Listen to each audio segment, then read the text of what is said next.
Oh ya, oke, makasih. Aplikasi Centurion 21 ini program yang digagas oleh Bapak Pangdam 21 Raden Inten. Seperti tadi sudah disampaikan oleh Bapak Wagub, jadi memang ini adalah program aplikasi yang kita fokuskan untuk pendataan secara update, secara langsung di lapangan yang dikumpulkan dari satuan bawah kita, dalam hal ini Babinsa, kemudian direkap dalam bentuk laporan kepada Bapak Pangdam, tentunya tembusan ke Danrem. Laporan ini kita nyatakan bahwa kegiatan-kegiatan yang di lapangan kaitan dengan kedaulatan pangan atau ketahanan pangan ini harus betul-betul kita pantau, kita monitor. Tujuannya yang pertama adalah untuk memonitor perkembangan pertanian ataupun hal-hal lain yang sifatnya dilaksanakan di desa-desa maupun kelurahan. Kemudian untuk mengantisipasi ke depan, yang keduanya untuk mengantisipasi apabila ada kekurangan bahan, contoh misalnya ada kemungkinan bulan depan cabai ini akan berkurang produksinya, itu bisa dilihat dari data yang ada. Atau mungkin bahkan di bulan depan cabai ini akan berlebih. Nah, berarti apa yang harus kita kerjakan untuk mengantisipasi itu, termasuk juga bahan pangan yang lain.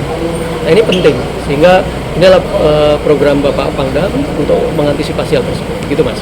Pak, dengan ada aplikasi ini kan bisa melihat kebutuhan pasar seperti cabai dan lain-lainnya. Ya. Apakah ini juga termasuk untuk mengendalikan inflasi agar harga-harga ke masyarakat itu tidak terlalu mahal, Pak?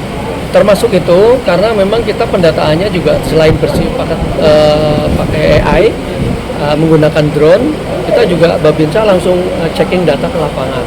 Kita juga bekerja sama tentunya dengan BPS, kemudian dengan aparat-aparat desa di lapangan, termasuk juga dengan PPL dari Pemda, sehingga dengan kegiatan ini tentunya seperti yang tadi Mas sampaikan, itu bisa kita antisipasi bersama. Apa termasuk juga untuk memantau dengan drone ini, termasuk juga untuk memantau penggunaan hutan yang terjadi di beberapa wilayah itu seperti yang itu juga termasuk. Jadi program ini bisa untuk semua kegiatan, tidak hanya kedaulatan pangan walaupun memang difokuskan ke situ atau ketahanan pangan, tapi juga termasuk juga untuk masalah-masalah tentang illegal logging, apapun yang ada di wilayah, sampai kriminalitas pun kita bisa komodir itu, dan tentunya akan kita koordinasikan dengan kepolisian, sehingga kolaborasi ini antara instansi polisi kemudian kita sendiri dengan Pemda akan terjalin lagi dan lebih bagus. Untuk pilotnya sendiri, benar? Untuk pilotnya untuk lokasi drone itu sudah ada?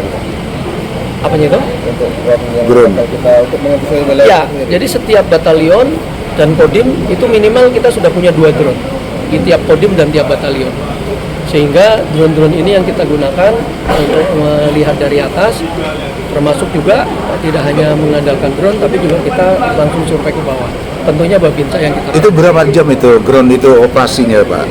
Semaksimal mungkin. Kalau memang perlu maksimal minimal 2 jam kita maksimalkan. Tapi intinya penggunaan drone ini memang kita upayakan untuk memaksimalkan data yang ada. Gitu. Berarti tiap hari itu dilakukan? Kita operasionalkan karena laporannya tiap hari dan ini terupdate terus ke Kodam. Begitu, Pak.